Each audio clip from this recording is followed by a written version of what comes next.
직장과 일터를 대하는 우리의 태도인 거겠죠. 종종 이런 이야기를 들어요. 목사님, 그 직장에서 하는 일이 즐겁지 않습니다. 이 일이 저에게 잘 맞는 일인지 모르겠어요. 저에게 가장 잘 맞는 일을 하고 싶어요.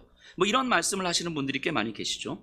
또 어떤 분들은 직장은 그저 가족들을 먹여 살리기 위해서 하는 거지 무슨 큰 의미가 있겠습니까? 그냥 먹고 살 수만 있으면 되는 거죠.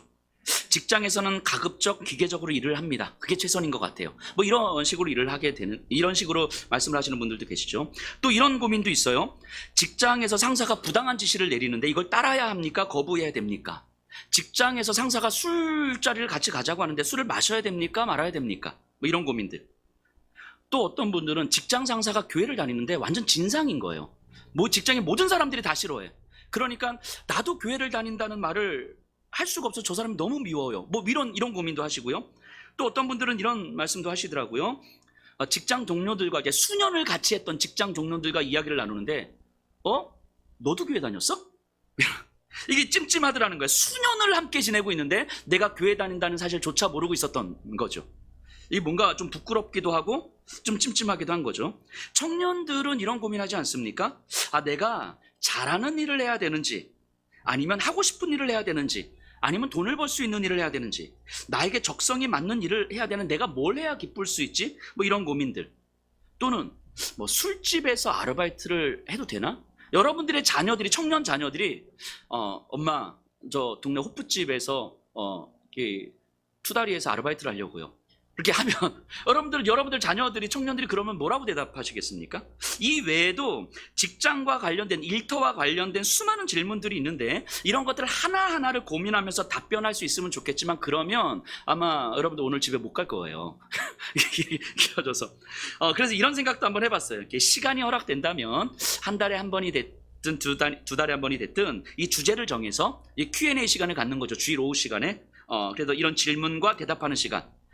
직장과 관련된, 뭐 성과 관련된, 뭐 육아와 관련된 이런 궁금한 것들을 다 질문하고 그리고 성경 안에서 답을 찾아가는 과정들, 이 Q&A 시간을 한번 만들어봐도 좋겠다는 생각을 좀 해봤어요. 오늘 설교를 준비하면서 하고 싶은 말이 너무 많다 보니까 한번 고민해보면 좋겠습니다. 오늘은요, 좀 성경은 직장과 일터를 어떻게 이야기하고 있는지를 좀 한번 찾아보고 이 근본적 성경이 일터를 대하는 태도를 바라보면 그러면 우리가 앞에서 던졌던 이 외에도 수없이 우리가 던지는 이 구체적인 질문들에 대해서 하나하나 다 답변을 못하지만 이 질문들을 대하는 태도, 이 질문들에게 접근하는 태도, 방향성은 우리가 좀 잡을 수 있지 않을까 하는 생각을 해보게 됩니다. 여기서 일터라는 것은 꼭 어떤 직장만 이야기하는 것이 아니라 우리 여성분들은 육아하는 자리도 일터고요, 학생들은 공부하는 학교가 일터인 거예요. 그런 의미에서 직장을 생각해 보시면 될 것 같아요. 결론부터 이야기하면 성경은 일터에 대해서, 직장에 대해서 크게 세 가지로 이야기를 하는 것 같아요. 오늘 이 세 가지를 한번 살펴보려고 하는데요. 첫 번째는 가장 중요하고 가장 당연하지만 우리가 쉽게 간과하는 거죠. 첫 번째는 뭐냐면 내가 노동하는 일터는 내가 원했든 원하지 않았든, 내가 적성에 맞든 맞지 않든 하나님께서 나를 이곳에 놓아두셨다는 거예요. 이거를 부르심 또는 소명이라고 하죠. 직업에 대한 소명의식인 거죠. 그렇기 때문에 무언가를 선택할 때는 매우 신중해야 되지만 선택해서 내가 지금 있는 이 자리는 하나님께서, 하나님의 이유가 있어서 나를 이 자리에 불러주셨다는 것, 놓아두셨다는 사실을 받아들이는 거예요. 이게 첫 번째고요. 두 번째는 그것이 믿어진다면, 직업에 대한, 일터에 대한 소명이 믿어진다면 그러면 내 일에 대해서 우리는 탁월함을 추구하게 되어 있습니다. 탁월함. 그냥 어떤 게으름이나 대충 하거나 아니면 맡겨진 일만 그냥 하는 것이 아니라 남들에 비해서 훨씬 더 탁월함을 추구하게 되는 거죠. 세 번째는 이 탁월함은 그 자체로 이웃 사랑을 실천하는 삶이라는 거예요. 일을 하고 내 남는 시간에 이웃을 어떻게 사랑하지? 이런 삶이 아니라 내 일터에서 추구하는 이 탁월함 자체가 이웃 사랑을 실천하는 삶이다라는 거예요. 요 세 가지, 직업적 소명의식, 탁월함에 대한 추구, 탁월함은 그 자체가 이웃사랑을 실천하는 삶이다. 요 세 가지를 오늘 이제 우리가 성경을 통해서 한번 찾아보고 그리고 구체적인 우리의 현실에 한번 적용해 보려고 합니다. 먼저 우리 본문을 좀 한번 보면요, 창세기 4장 2절이요. 그가 또 가인의 아우 아벨을 낳았는데 아벨은 양치는 자였고 가인은 농사하는 자였더라. 우리 성경을 좀 아시는 분들은 잘 아는 내용이죠. 아담과 하와가 선악과를 따먹고 에덴 동산에서 쫓겨난 다음에 아들을 낳았는데 먼저 낳은 아들이 가인이고 그 다음 낳은 아들이 아벨이에요. 근데 성경은 이들의 직업을 소개합니다. 아벨은 목축업이고 가인은 농업이라고 소개하는 거예요. 그런데 성경은 이들의 직업만 소개하는 것이 아니라 이들이 직업을 대하는 태도, 즉 자신의 노동을 대하는 태도를 설명하고 있어요. 이 2절 중반부를 그대로 직역하면 아벨은 양치는 자였고 가인은 농사하는 자였더라. 이거를 원래 언어로 직역하면 이런 의미예요. 아벨은 양들과 함께 거닐었고 가인은 흙을 섬기는 자였다. 직역하면 이런 의미예요. 그러니까 양들과 함께 거닐었고 함께 있었고 가인은 흙을 섬기는 자, 땅을 섬기는 자였다라는 거예요. 자, 아벨은요 자신에게 맡겨진 양을 이제 쳐야 되잖아요. 근데 양을 치는 일에 대해서 양들을 내 수익을 위한 하나의 도구로, 물론 내 재산이긴 하지만 그런 차원이 아니라 양들과 함께 있는 방식, 양들과 함께 호흡하는 방식, 양들과 함께 거니는 방식으로 양을 대했다는 거예요. 즉 양 한 마리 한 마리를 그 자체를 목적으로 대했다는 거죠. 왜 그랬을까요? 이 양들은 하나님께서 자신에게 맡기신 양, 이 양을 치는 일은 하나님께서 나에게 이 일을 하라고 허락하신 자리였기 때문인 거죠. 그러니까 아벨이 이를 대하는 태도는 하나님이 맡기신 저 양 한 마리 한 마리를 하나님을 대하듯이 대하는 거예요. 이게 아벨이 이를 대하는 태도인 거죠. 그래서 아벨은 저 양을 쳐서 나한테 얼마나 수익이 날까? 저 양을 희생시켜서 내가 얼마나 많은 돈을 벌지? 이런 차원보다 양 자체는 하나님께서 나에게 맡기신 사명이구나라고 받아들인 거죠. 그래서 그런 아벨이 드리는 제사를 하나님 기쁘게 받으신 거예요. 4절 보세요. 아벨은 자기도 양의 첫 새끼와 그 기름으로 드렸더니 여호와께서 아벨과 그의 제물은 받으셨으나, 그러니까 아벨이 자신의 일터 노동의 현장에서 그 일을 대하는 태도가 하나님이 나를 부르신 이 자리에서 하나님을 대하는 태도였다는 거예요. 그 아벨이 드리는 제사를 하나님은 받으셨다는 거예요. 자, 반면 가인을 보세요. 가인의 태도는요, 흙을 섬기는 자, 이거는 자기 자신을 섬기는 자라는 의미인데요. 창세기 창조에서 하나님이 인간을 말씀하실 때 어떻게 말씀하십니까? 흙으로 인간을 지으시되 여기에 하나님의 생기, 하나님의 숨을 불어넣어서 흙과 생기가 합쳐진 존재를 인간이라고 본 거죠. 그러니까 흙만 있는 존재를 인간이라고 하지 않았어요. 그런데 선악과를 따먹고 죄를 지음으로 말미암아 하나님의 생기가 사라졌잖아요. 흙만 남은 존재가 됐거든요. 이것이 하나님 보실 때는 정상적인 인간이 아닌 거예요. 이 인간, 요 흙이 히브리어로 아다마라는 단어를 써요. 아다마. 아담은 여기서 나온 단어예요. 그러니까 아다마. 근데 여기서 농사하는 자였다, 이게 직역하면 흙을 섬기는 자였다. 요 흙이 아다마예요. 아다마. 그러니까 여기 이 농사 짓는 자였다 해서 쓰인 단어가, 그러니까 가인은 흙을 섬기는 자였다라는 의미거든요. 자기 자신을 섬기는 자였다라는 거예요. 그러면 이렇게 우리가 해석할 수 있겠죠. 하나님을 알지만 가인의 일상은 하나님께서 나에게 허락하신 자리, 그래서 하나님 앞에 서 있는 자리가 아니라 자기 자신을 위한 삶이었다는 거예요.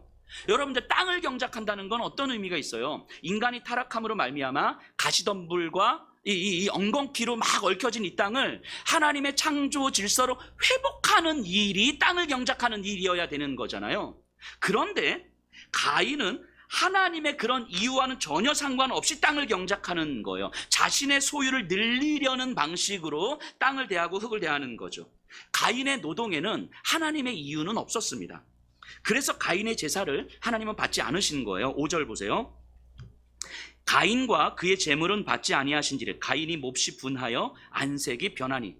자, 하나님이 가인의 제사를 받지 않으시자 가인이 분노해요. 하나님, 내가 열심히 일해서 하나님께 제물을 드리지 않았습니까? 그런데 제가 도대체 뭘 잘못했길래 저 아벨의 제사는 받으시고 제 제사는 받지 않으시는 겁니까? 이렇게 항변하고 있는 거예요. 가인은요, 문제의 핵심이 뭔지 아직 모르고 있는 거예요. 자신의 일터에서, 자신의 삶의 현장에서 자신이 살아가는 삶은 하나님과 상관없는 삶이었다는 사실을 모르고 있는 거예요. 그저 하나님과 상관없이 삶을 살다가 제사를 시간이 되면 주일이 되면 예배를 드리고 제사를 드리면 된다고 생각하고 있는 거죠. 그래서 하나님은 가인의 제사를 받지 않으시는 거예요. 어쩌면 우리도 한 주간 일터에서의 내 삶이 하나님과 상관이 없다는 걸 모른 채 주일이 되면 예배만 드리면 된다고 생각하고 있는 것은 아닙니까? 우리의 모습은 아벨입니까? 가인입니까? 아벨과 가인의 차이는 제사 드리는 모습에 나타나지 않아요. 어디서 나타납니까? 일터에서 나타나는 거예요. 한 주간의 삶의 현장, 내 노동의 현장에서 아벨과 가인의 차이는 나타나는 거예요. 그리고 그 아벨의 제사는 받으시고 가인의 제사는 받지 않으셨다고 이야기하는 겁니다. 여러분들은 아벨입니까? 가인입니까? 우리가 흔히 주일을 지킨다는 말을 하잖아요. 이게 무슨 의미죠? 주일을 지킨다는 게? 주일이 되면 예배를 드리는 게 주일을 지키는 겁니까? 주일에는 교회에서 하루 종일 있어야만 주일을 지키는 것입니까? 그게 뭐 틀린 건 아니지만 주일을 지킨다는 건 엄밀하게 말해서 그런 걸 얘기하는 건 아니겠죠. 우리가 주일 예배를 드리면서 우리가 소망하는 바가 뭐냐면 우리의 정체성이 예수 그리스도 안에 있는 하나님의 자녀라는 것을 확인하는 거예요. 지금 이 자리에서 여러분들은 그냥 내가 예배 잘 드리고 있다가 아니라 그리스도 안에서 내가 하나님의 자녀라는 사실을, 이게 내 정체성, 여환옥이라는 사람의 정체성, 언제 하루 24시간 1년 365일 내 정체성을 이루는 것이 바로 이거다라는 걸 확인하는 거예요. 그리고 그렇게 확인된 정체성으로 여러분들의 일터에서 한 주간을 살아내는 거예요. 그러니까 상사와 부하 직원들 사이에서 치이는 그 사무실에서 내가 어떻게 하나님의 자녀로 살아가야 하는지를 고민하는 한 주를 살아가는 거죠. 하나님의 자녀인 나는 지금 이 업무를 어떤 이유로 또 어떻게 해야 하는지를 고민하면서 한 주를 살아내는 거예요. 사람들 눈치 보면서 영업을 해야 되는 이 상황에서 주일 설교 말씀이 나를 어떻게 반응하게 하는지를 또 고민하면서 한 주를 살아내는 거죠. 내 자녀 때문에 불안과 분노가 교차하는 그 순간에 주일 예배를 드리면서 깨달았던 나를 바라보시는 하나님의 마음으로 내가 지금 이 순간 어떻게 반응해야 되는지를 고민하면서 살아가는 거예요. 즉 이렇게 주일 예배를 드린 후에 한 주간 이 예배의 영향력으로 내 일터를 살아가는 삶, 이거를 주일을 지켰다라고 이야기를 하는 거예요.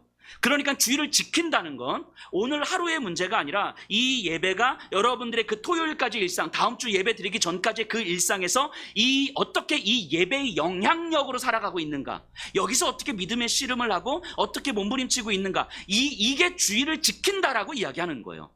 이렇게 주일을 지키지 않으면 우리의 정체성은 교회에서는 그리스도인이 되고 직장에서는 직장인만 되는 거예요. 이중국적자가 되는 거예요. 이중국적자. 이게 가인 아닙니까? 그래서 주일 예배는 반드시 드려야 하는 거예요. 예배를 드리지 않고서는 그리스도인으로서의 정체성을 살아낼 수는 없기 때문인 거죠. 그리고 주일 예배는 여러분들의 일터에서 정말 직장인이지만 그리스도인으로 살아가기 위해서 드리는 거예요. 그러니까 이 예배는 여러분들의 한 주간을 위해서 드리는 예배라는 거예요. 제가 종종 말씀드리지만 교회는 종점이 아니라 주유소와 같은 역할을 하는 거예요. 교회에서 이 말씀의 기름을 충전하고 다시 나가야 되는데 이 교회를 종점인 것처럼 여기면서 교회에서 내 믿음의 모든 것을 다 쏘붙이려고 믿음의 내 모든 것을 이 승부 걸려고 하면 여기서 모든 에너지를 다 쏟아내고 일주일 동안은 무기력하고 무능력한 그리스도인으로 살아가는 건 이 교회가 아닌 거예요.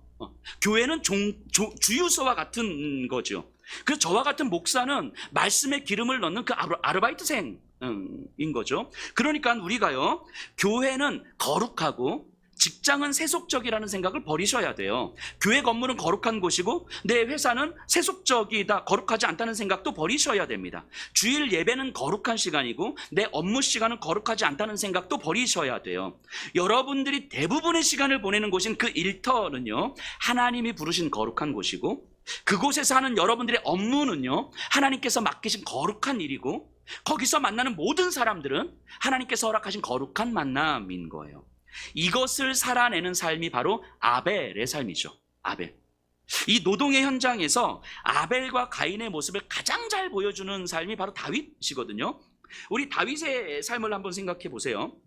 잘 아시는 것처럼 블레셋 장수인 골리앗 앞에서 이게 이스라엘 군대가 아무것도 못하고 있잖아요. 모욕하고 있는데 이때 이제 다윗이 나타나요. 다윗이 보니까 저 골리앗 봐라 하면서 내가 나가서 싸우겠습니다라고 하자 사울 왕이 고개를 갸웃하는 거예요.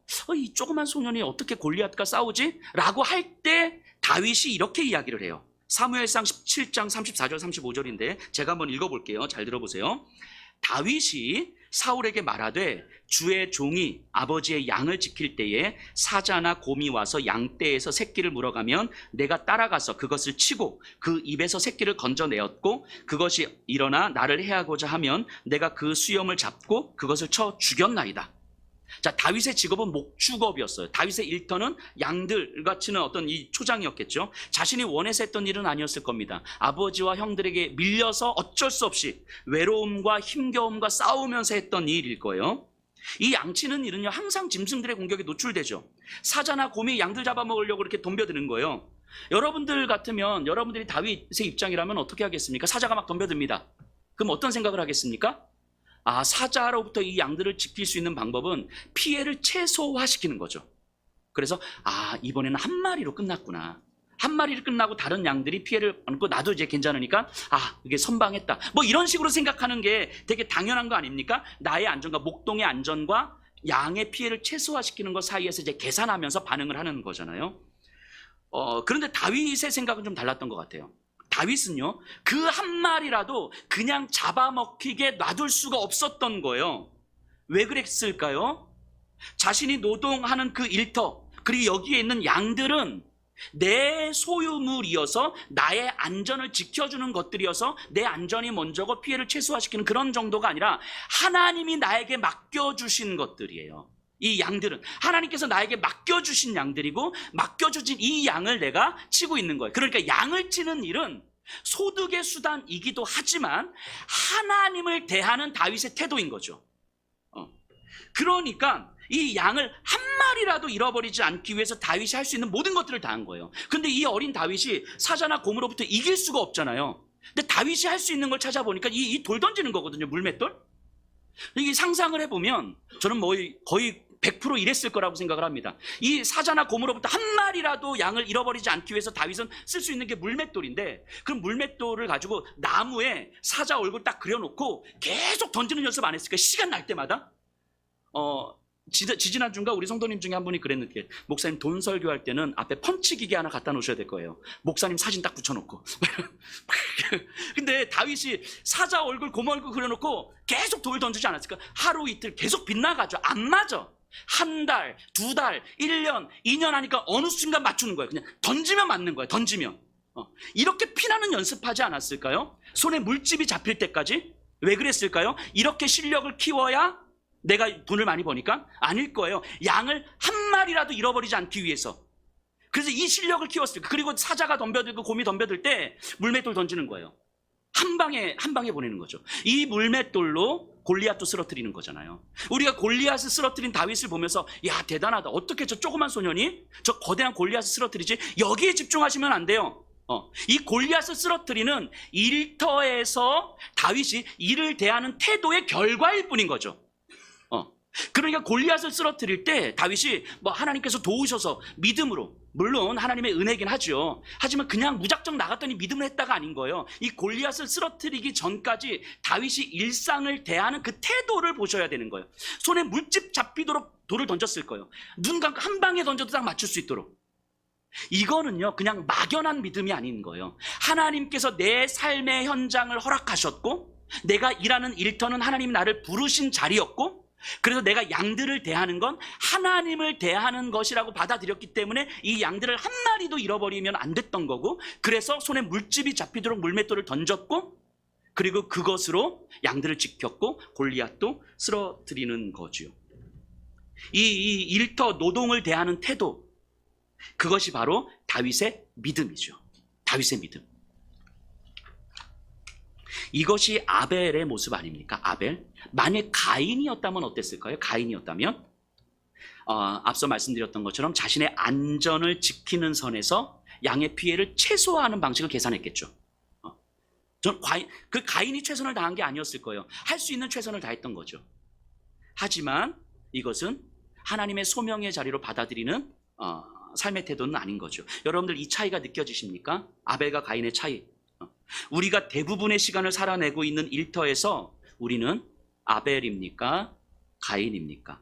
다윗의 물맷돌은요, 하나님이 부르신 자리라는 걸 믿을 때, 내가 있는 이 자리가 내가 원하든 원치 않았던 하나님께서 부르신 자리라는 걸 믿을 때 가능한 실력이에요. 이걸 탁월함이라고 하죠. 탁월함. 아벨과 다윗의 태도는요, 일에 대한 탁월함을 추구하게 되어 있어요. 여러분들 한번 생각해 보세요. 여러분들이 아파서 병원을 가는데 병원을 선택할 때 예수 잘 믿는 의사가 있는 병원을 선택하시겠습니까? 아니면 실력 있는 의사가 있는 병원을 선택하시겠습니까? 기도를 하루에 4시간, 5시간씩 하는 의사가 있는 병원을 선택하시겠습니까? 아니면 실력 있는 의사가 있는 병원을 선택하시겠습니까? 실력 있는 의사를 선택하시겠죠. 일터에서 요구되는 가치는 탁월함이에요. 탁월함. 아무리 기도를 많이 하는 의사여도 탁월한 실력이 없으면 의사로서의 자격이 없는 거예요. 그런 건 소명이 아닌 거죠. 우리가 일터에서 하나님께서 나를 부르신 자리라는 것을 믿고, 그래서 나를 통해서 이 세상에 하실 하나님의 일이 믿어진다면 우리는 그 자리에서 탁월함을 추구할 수밖에 없어요. 다윗이 손에 물집이 잡히도록 물맷돌을 계속 던졌던 것처럼 이 탁월함을 추구할 수밖에 없습니다. 왜냐하면 이 일을 통해서 하나님은 하나님의 일을 이루어 가실 테니까. 우리가 무슨 일을 하든지 이 탁월함이 추구되어야 하는 거죠. 예전에 제가 인터넷에서 조립을 하는 이 가구 있잖아요. 이 불품을 사가지고 와서 제가 나사 끼우고 이렇게 하는 거, 좀 작은 건데 이걸 구입한 일이 있었거든요. 구멍을 맞춰서 나사를 이렇게 끼우는데 이게 안 되는 거예요. 이게 제가 워낙 똥손이다 보니까 내 이것도 못, 이거 간단한 거 이것도 못하나? 근데 이렇게 하다 보니까 이게 구멍이 안 맞는 거예요. 제작할 때부터 이게 안 맞게 나온 거예요.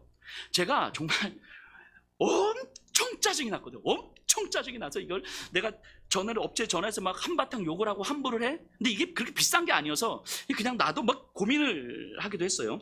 여러분, 가구를 제작하는 사람이요, 자기의 일에 대한 탁월함이 없으면 누군가를 엄청 힘들게 하고 불편하게 만드는 거예요.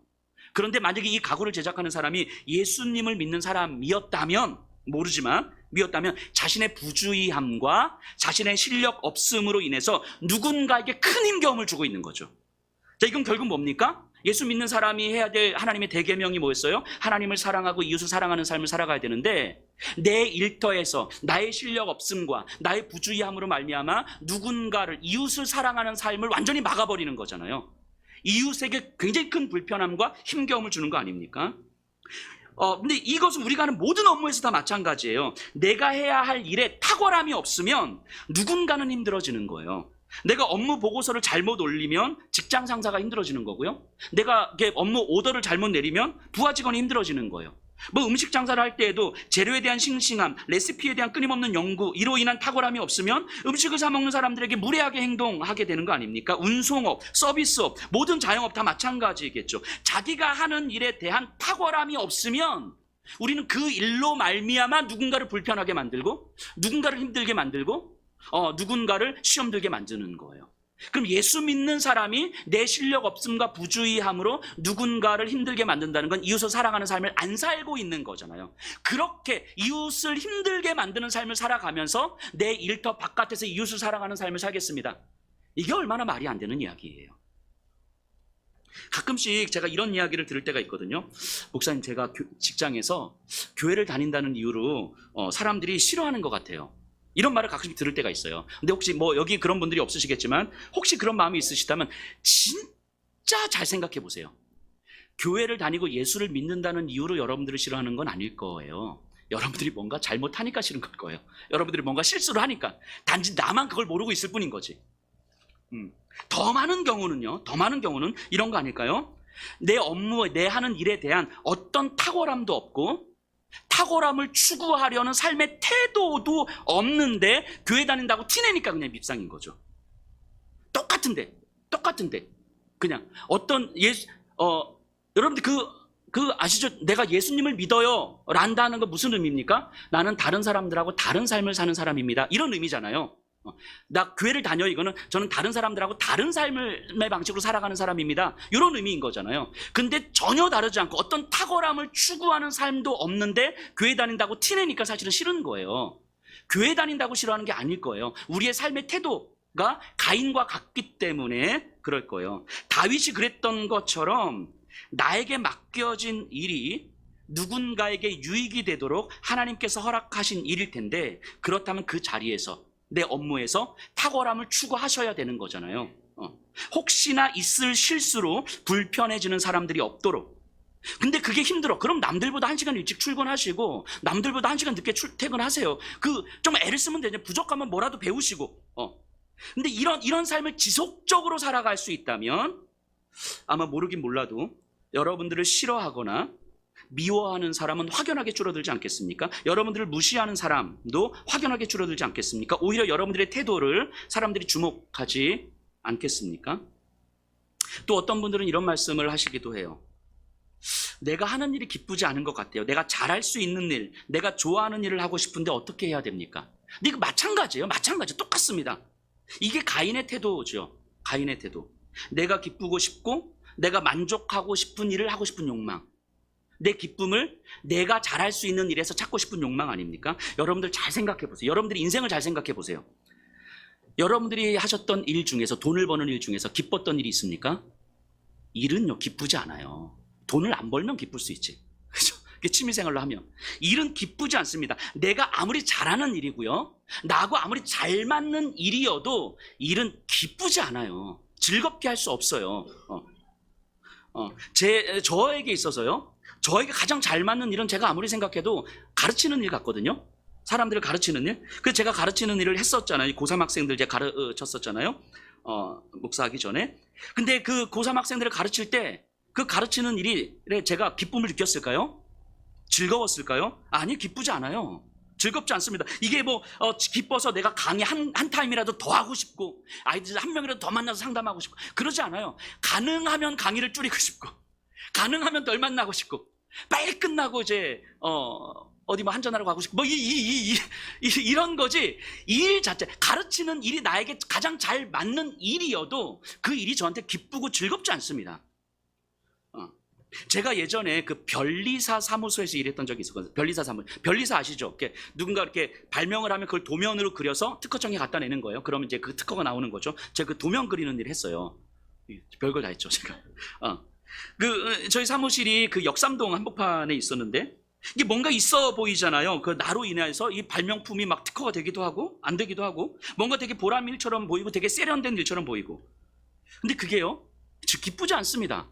전혀 즐겁지 않아요. 뭔가 남들에게 했을 때 있어 보이는 일처럼 보일 수 있어도 전혀. 그러니까 빨리 끝나고 그냥 역삼 나이트 가고 싶은 이거 외에는 사실 없어요. 제가 예전에 농사를 배운 적도 있어요. 농사 뭐냐면, 제가 예전에 그 농촌 공동체를 꿈꿨던 적이 있거든요. 이게 대한민국 사회에는 희망이 없다. 그럼 공동체밖에 없다. 공동체는 어디냐? 농촌이다. 그래서 제가 충북 음성이라는 곳에 한 마을에 들어가면 한 30여 가구 되는 그 작은 마을이 있어요. 이제 거기서 이장님 댁에서 생활하면서 이 농사를 배운 적이 있었거든요. 그러니까 제 안에는 부푼 꿈이 있었잖아요. 그러니까 농촌 공동체를 통해서 더 나은 대한민국을 만들고 싶은 어떤 그런 바람. 그렇게 해서 농사 일을 하는데 죽는 줄 알았어요. 진짜 힘들어. 이게 농사 아무나 짓는 게 아니구나. 이게 너무 힘들어. 내 안에 아무리 꿈이 있고 아무리 비전이 있어도 일은요, 기쁘지 않습니다. 즐겁지 않아요. 지금보다 더 편한 일, 지금보다 더 내가 하고 싶은 일, 지금보다 더 좋은 일을 한다고 해서 편하지 않습니다. 제 친구 중에서요, 서울대 의대를 졸업하고 지금 서울에서 개인 이비인후과 병원을 개업해서 이제 원장하는 친구가 있거든요. 대단해 보이죠? 그 서울에서.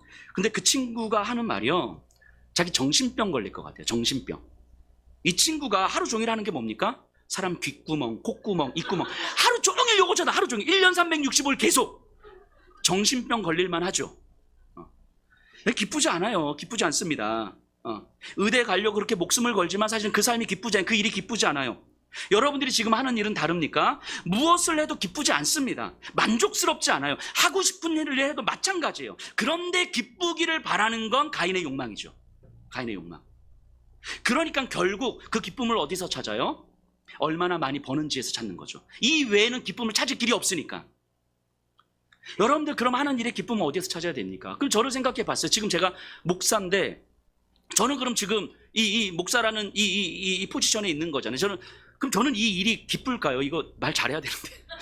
말 잘해야 되는데. 설교 준비하는 시간이요? 안 기뻐요. 기쁘지 않습니다.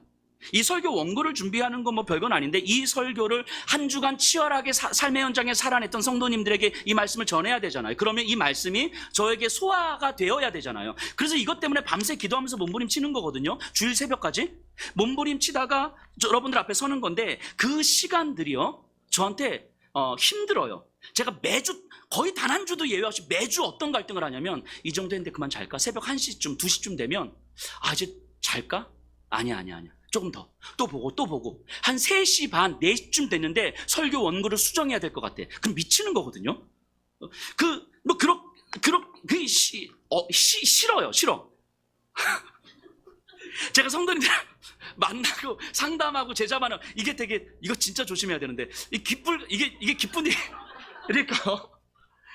사실은요, 이게 저한테 일이었고, 그냥, 일 좋아서 했어요라고 하면 아마 그냥 한 5명 만날 거 4명 만나고, 4명 만날 거 3명 만나고, 하루에 뭐 6타임 상담할 거 한 5타임 상담하고, 뭐 이런 식으로 조절하지 않았을까 싶어요. 안 기쁩니다. 기쁘지 않아요. 힘들어요. 입에 단내가 날 때까지 사람들을 만나서 이야기하면요, 그냥 온 몸에 힘이 쭉 빠지고 지치고 집에 가면 아무것도 못 하거든요. 근데도 정신은 말똥말똥하면 이제 진짜 미치는 거죠. 기쁘지 않아요. 뭐 제가 원해서 하는 일도 아니에요, 지금 이거는. 자, 근데 어쨌든 기쁘지 않습니다. 그런데 이 일들이 하나님의 기쁨에 귀속이 된다고 믿어지면 기뻐지는 거예요. 이 일 자체는 저한테 기쁘지 않아요. 저의 힘을 빼게 하는 일인 거니까. 그런데 내가 설교 준비하면서 밤새 씨름하고 몸부림치고 싫은데 또 하고 또 하는 이게 하나님의 기쁨에 귀속이 되는 일이라면, 그래서 하나님께서 이 세상을 향해서 하시는 그 일이 나한테 받아들여진다면, 내가 원하는 일은 아니었지만 하나님께서 나를 이 자리에 놓으셔서 하나님의 일을 위해서 나를 사용하시는 거라고 믿어진다면 거기서 기쁨이 오는 거예요. 이 설교를 몸부림치는 거기서 기쁨이 오는 게 아니고, 이 일 자체에서 기쁨이 오는 게 아니고, 이 일이 하나님의 기쁨에 귀속이 된다는 것이 받아들여질 때에 기뻐지는 거예요.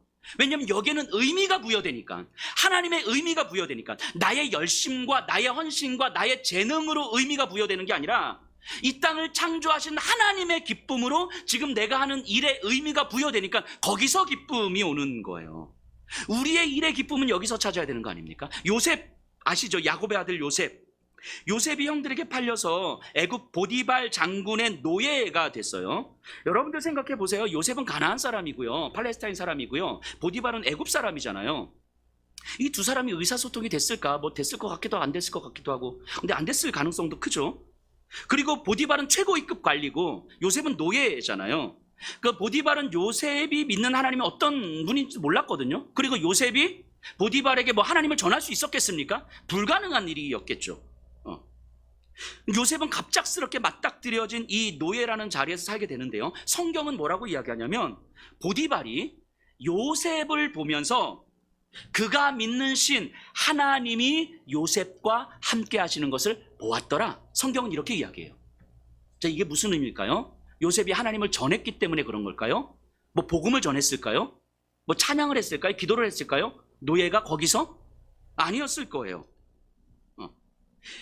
요셉이 일을 대하는 태도, 노예라는 삶의 현장에서 그 삶의 현장과 그 일을 대하는 태도를 보면서 보디발은 요셉이 믿는 그 신이 요셉과 함께 하는구나, 이거를 봤을 거예요. 다른 노예들은 주인이 볼 때에만 열심히 하는 척하고 주어진 일만 하는데, 요셉은 주인이 볼 때나 안 볼 때나 그냥 한결같이 열심히 하는 거예요. 자신이 맡은 일을 탁월하게 잘해낼 뿐만 아니라 다른 노예들이 일을 더 잘할 수 있도록 일을 지혜롭게 하더라는 거죠. 그러자 그 요셉을 바라보면서 저 정도 사람이라면 내가 내 가정을 맡길 수 있겠구나. 이 보디발의 가정의 총무를 삼았다고 하는데 이게 그냥 가정이 아니잖아요. 최고위급, 그러니까 거기에 사설 감옥도 있는 그런 가정. 그러니까 웬만한 기업 수준 아니겠습니까? 그 가정 총무라고 하는 것이. 맡길 바뀐 거예요. 왜요? 요셉을 바라보면서 요셉이 나한테 잘해주니까, 요셉이 나하고 마음이 잘 맞으니까. 그게 아니고 요셉과 함께하는 그 신의 능력을 봤다는 거예요. 뭘 보고요? 그의 삶의 태도를 보고, 일을 대하는 태도를 보고, 사람들을 대하는 태도를 보고. 요셉이 노예라는 자신의 일터에서 다른 노예들과 다른 태도를 보인 이유가 무엇이었겠습니까? 이게 바로 아벨의 모습이고 이게 바로 다윗의 모습 아닙니까? 하나님이 나를 부르신 자리에서 하나님이 맡기신 일로 받아들이는 거죠. 내가 원했던 원하지 않았던, 내가 기뻐하지 않는 일이었고요, 내가 원하지 않았던 일임에도 불구하고 그것보다 하나님이 나를 부르신 자리라는 것이 받아들여졌고, 그래서 내가 하는 일은 노예다 아니다, 기쁘다 안 기쁘다가 아니라 하나님을 대하는 태도로 받아들이고 있는 거죠. 요셉에게 노예 일이 기뻤겠습니까? 절대 기쁘지 않았을 거예요. 즐거웠겠습니까? 절대 즐겁지 않았을 거예요. 적성에는 맞았을까요? 노예가? 아니요, 하나도 안 맞았을 거거든요. 적성도 안 맞고 기쁘지도 않고 만족스럽지도 않고 명예도 없고 돈도 없는 일이었어요. 그런데 그런 기쁘지 않고 힘들고 억울함이 요셉의 태도를 바꾸지는 못합니다. 그것들이 요셉의 태도를 바꾸지 못해요. 자신이 기쁘고 안 기쁘고가 아니라 하나님께서 자신에게 맡기신 자리, 맡기신 일, 하나님께서 나에게 맡기셨다는 사실이 더 중요한 거죠. 저는 상상해 봤거든요. 제가 요셉이라면 제가 선택할 수 있는 가능성은 4가지 중에 하나가 있더라고요. 하나는 어떻게 해서든 탈출해서 형들을 죽인다. 이게 첫 번째, 제가 할 수 있는 가장 첫 번째 선택. 두 번째는 노예 근성을 받아들이면서 사는 거예요. 아, 나는 그냥 어쩔 수 없이 노예구나. 그냥 내 인생은 다 끝났어. 내 인생은 소망이 없어. 노예 근성을 받아들인 채 살고. 세 번째는 자살하는 것. 네 번째는 보디발의 아내에게 잘 보여서 보디발 아내의 정부가 되는 것. 그러니까 요셉이 그 가능성이 있었잖아요. 보디발의 아내가 막 꼬셨잖아요. 저도 이 4번째 가능성이 괜찮겠더라고요. 이게 얼굴이 되잖아요. 제가 이렇게 내가 생각해 보니까 이 4가지 중에 하나 제가 선택할 수 있는 가능성이. 그런데 생각해 보세요. 제가 이 4개 중에 하나를 선택한다면 누군가 저를 보면서 아, 저 여목사가 믿는 신이 함께 하는구나, 이렇게 볼 수 있었을까요? 절대 그럴 수 없었을 거예요. 그런데 요셉은 그렇지 않았죠. 자신이 원하지 않았지만 나에게 허락된 이 자리는 하나님의 부르심의 자리였고 소명의 자리였음이 믿어진 거예요. 하나님께서 부르신 자리, 하나님께서 맡기신 일, 그렇다면 하나님께서 나를 이 자리에 놓아두신 이유가 분명히 있을 텐데 그 이유가 지금은 나에게 안 깨달아져. 모르겠어요. 그래서 억울하고 그래서 어렵고 그렇게 힘든데 그럼에도 불구하고 하나님께서 반드시 하실 일을 믿게 되는 거죠. 즉 믿음은 소망을 만들어냅니다. 그리고 그 소망이 요셉에게는 기쁨이었을 거예요. 억울하게 누명을 쓰고 감옥에 갇혔음에도 불구하고 요셉의 태도는 변함이 없습니다. 그러자 간수장이 감옥의 죄수들을 관리하는 업무를 요셉에게 또 맡기지 않습니까? 하나님의 부르심을 믿는 요셉은요, 자신의 일터가 자신과 전혀 맞지도 않고 전혀 기쁘지도 않았지만 하나님의 일하심을 소망으로 삼을 수 있었고 소망은 요셉의 기쁨이 되었어요. 그 결과 요셉은 있는 곳에서 탁월함을 추구했고 탁월함은 누군가에게 유익이 되었고 결국 자신을 향한 하나님의 뜻이 무엇인지 서서히 알아갔던 거겠죠. 소명의 자리를 받아들이지 않았으면 요셉은 기쁘지 않았을 거고, 기쁘지 않았으면 탁월함을 추구하지 않았을 거고, 탁월함을 추구하지 않았으면 누군가에게 유익이 되는 삶도 없었을 거고, 그렇다면 요셉을 향한 하나님의 뜻을 평생 가도 깨닫지 못했을 거겠죠. 여러분들이 있는 그곳은요, 지금 있는 그곳은요, 여러분들과 전혀 맞지 않을 수 있습니다. 전혀 기쁘지 않을 수 있어요. 그런데 속지 마세요. 아, 내가 기쁜 일을 찾아가야 되나? 속지 마세요. 여러분들 어디를 가도 기쁘지 않습니다. 뭘 해도 기쁘지 않습니다. 뭘 해도 만족스럽지 않아요. 더 중요한 것은 여러분들이 있는 그곳에서 여러분들이 만족스러우냐 기쁘냐가 아니라 하나님께서 여러분들을 그곳에 두셨다는 것을 믿는 거예요. 이게 더 중요한 것이죠. 그렇다면 하나님이 여러분들을 그곳에 부르신 이유가 있을 텐데, 지금 그 자리에 부르신 이유가 있을 텐데 지금은 알 수 없더라도 하나님께서 하신 일을 소망하게 되는 거죠. 그 소망에 내 일이 귀속되어지면 거기서 우리는 기쁨을 누리게 되고 그 기쁨은 우리로 하여금 탁월함을 추구하게 합니다. 다윗처럼, 요셉처럼요. 그것이 바로 아벨의 태도죠. 탁월함은 누군가에게 유익을 줄 것이고 세상을 향한 하나님의 일하심을 여러분들은 보게 될 것입니다. 그 결과 여러분들과 여러분들의 가족의 생계 또한 이렇게 감당하게 되는 거겠죠. 이런 태도가 우리가 일터, 노동의 현장을 대하는 우리 그리스도인들의 모습 아닙니까? 이 외에도 뭐 수없이 많은 질문들이 있잖아요. 직장 상사가 술 한잔 하자고 하는데 영업을 하려다 보면 술 한잔도 해야 될 것 같은데 어떻게 하죠? 합니까 맙니까? 예, 술 먹으면서 관계를 맺고 상사에게 인정을 받는 방법보다 훨씬 더 탁월한 방법을 이제까지 말씀드렸잖아요. 무지 힘든 일이지만 사실은 술로 관계를 맺는 방식보다 훨씬 더 탁월한 방식이겠죠. 술 안 먹으면서 눈밖에 날 수 있지만 술 안 먹고 술 취한 사람보다 더 재밌게 노세요. 노래방 테이블 위에 올라가서 막 탬버린 흔들고 술 안 먹고도 얼마든지 미칠 수 있다는 것을 보여주세요. 그리고 끝나고 대리 잡아주지 마시고 여러분들이 차로 해주세요. 근데 엄청 요즘은 그렇게 늦게까지 또 회식 잘 안 하시겠지만 여러분들과 함께 회식하는 분들은 대리 잡아주지 마시고 여러분들의 차로 이렇게 해주세요. 그리고 업무의 탁월함으로 승부를 거세요. 누구도 여러분들을 무시하지 못할 거예요. 회사에 교회 다니는 사람인데 모든 사람들이 싫어하는 진상이야. 저 사람 때문에 나도 막 힘든 것 같아. 여러분들 어렵지 않습니다. 너무 단순해요. 그 사람은 교회는 다니지만 예수는 안 믿을 거예요. 교회는 다니지만 예수는 안 믿을 거예요. 그러니까 불신자라고 생각하시면 돼요. 불신자라고. 그런 사람들은 모든 사람들이 싫어하는 진상이라면 그 사람은 그냥 예수님은 안 믿는 사람이구나. 그냥 교회만 다니는 사람이구나. 불신자라고 생각하면 그냥 아벨의 양이고 다윗의 양이죠. 우리가 양을 치듯 바라보면 되는 거죠. 뭐 어렵지 않습니다. 그죠? 뭐 정말 힘들게 하는 상사가 있는데 어떻게 이것도 뭘 어떻게 해요? 양이죠. 양. 아벨의 양이고 다윗의 양이죠. 그리고 업무의 탁월함으로 승부를 걸어야 되는 거죠. 어렵지 않습니다. 이게 어렵지 않다는 게 쉽다는 의미가 아닌 거예요. 이게 성경이 말하는 어떤 하나님의 소명의 자리에서 추구하게 되는 그 탁월함으로 인한 이웃사랑의 삶을 우리가 받아들이고 몸부림칠 수 있다면 그 모든 상황들이 우리가 감당하기에 어려울 수는 있지만 방향이 혼란스럽진 않아요. 선명하죠.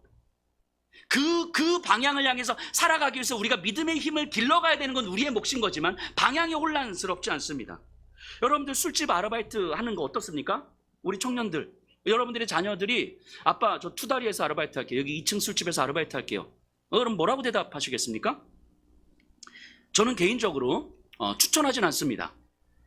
그런데 청년들이 믿음으로 탁월한 삶을 살고 싶으시다면 한 번쯤 저는 해보셔도 참 좋을 것 같아요. 술로 스트레스를 푸는 사람들을 만나는 거잖아요. 그때 여러분들이 아르바이트 하면서 여러분들의 그 따뜻함과 친절함, 그리고 동네 술집은 사실 단골들 생기잖아요. 그죠? 여기 단골 대보신 분들 많으시잖아요. 지금 말고. 단골들 생기면 그 단골들과 대화하는 중에 여러분들이 알고 있는 그 믿음의 싸움과 몸부림, 그러니까 소망을 이야기해 줄 수 있다면 그 자리가 잃은 양 한 마리를 찾을 수 있는 자리가 되지 않겠습니까? 그래서 맥주 따라줄 때 거품 많이 좀 기울여서 거품 좀 적게 위에 살짝 얹어 놓도록 그렇게 따라주시. 지금 웃는 사람 다 아는 거야 지금. 그리고 강냉이 떨어지면 강냉이 바로바로 채워주시고 그렇게 하는 자리, 저는 충분하게 의미 있는 자리이지 않을까요? 근데 아무 생각 없는 청년들은 하지 마세요. 내 자녀가 아무 생각 없어 보이면 시키지 마세요. 믿음의 씨름으로 나에게 주어진 자리가 하나님의 소명의 자리일 수 있겠다라고 소망할 수 있는 청년들이라면 저는 한 번쯤 해보셔도 좀 좋겠다는 생각도 듭니다. 여러분들 그 직장은요, 돈을 버는 수단이 맞습니다. 자신의 가족들의 생계를 책임지기 위한 일터가 맞아요. 그 자체 참 좋은 일 맞습니다. 하지만 직장을 돈을 벌기 위한 수단으로만 생각을 한다면, 소명의 자리라는 의식 없이 돈을 버는 수단으로만 생각을 한다면 여러분들이 대부분의 시간을 보내는 그 일터가 지옥이 되는 거예요. 월요병이 이래 생기는 거 아닙니까? 지옥으로 가는 한 주의 첫 걸음이기 때문에 힘든 거잖아요. 그게 월요병이잖아요. 마치 목사들에게 토요병 있는 것처럼. 그죠? 또는 내가 기뻐하는 일, 또 내가 하고 싶은 일만 찾으려 한다면 그건 가족들에 대한 무책임함이겠죠. 또 자기가 기준이 되는 삶일 뿐이겠죠. 분명한 건 내가 기쁜 일은요, 어느 순간 절대 기쁜 일이 되어 있지 않습니다. 물론 내가 잘할 수 있는 일, 내가 좋아하는 일을 찾는 게 문제는 아니죠. 단지 그것만을 생각할 때 여전히 우리는 자기 중심성에서 벗어나지 못하는 거예요. 지금 이 자리에 계신 여러분들은요, 대부분 내가 찾던 그 일을 하고 있지 않을 거예요. 어쩌다 보니 지금 이 일을 하고 있는 거겠죠. 가족들을 먹여 살리려다 보니까 자녀들 대학은 보내야 되겠고, 그래서 싫고 힘들지만 이 일을 하고 있는 거 아니겠습니까? 그렇게 해서 있게 된 자리인 거잖아요. 지금 여러분들이 있는 자리가.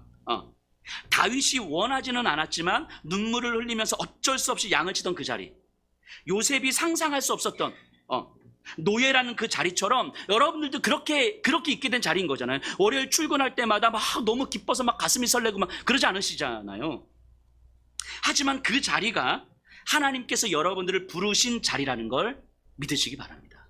여러분들의 기쁨과 상관없어요. 여러분들의 만족과 상관없어요.